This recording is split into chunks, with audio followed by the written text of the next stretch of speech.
দিন বিজয়ী হয়েছে দুটি জিনিসের দ্বারা, অর্থাৎ দিন প্রতিষ্ঠা লাভ করেছে দুটি জিনিসের দ্বারা।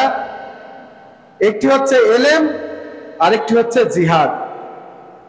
তবে আল্লাহ সুবহানাহু ওয়া তাআলা এখানে জিহাদের আগেও এলেম অর্জনের গুরুত্ব বেশি দিয়েছেন, কারণ জিহাদ করতে হলেও এলেম দরকার।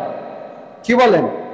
কারণ এলেম ছাড়া যদি কেউ জিহাদ করে, আর তার জিহাদ করা যদি মুহাম্মদ সাল্লাল্লাহু আলাইহি ওয়াসাল্লামের পদ্ধতি থেকে বের হয়ে যায়, সে আল্লাহর জন্য জিহাদ করলো, তাকে যেতে হবে কোথায়? জাহান্নামে। আচ্ছা, কিছুদিন আগে আমরা দেখলাম কিছু মানুষ আবেগতাড়িত হয়ে তারা জিহাদ করলো কোন পদ্ধতিতে? পেটে বোম বেঁধে একটা রেস্টুরেন্টে বা বাজারে গিয়ে আত্মঘাতী বোমা হামলা চালানোর মাধ্যমে নিজেরা ধ্বংস হলো এবং নিরীহ মানুষকেও ধ্বংস করলো। এই যে আত্মঘাতী বোমা হামলা,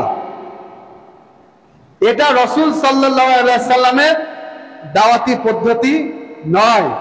এটা রাসূল সাল্লাল্লাহু আলাইহি সাল্লামের যে জিহাদ, সেই জিহাদের পদ্ধতি নয়।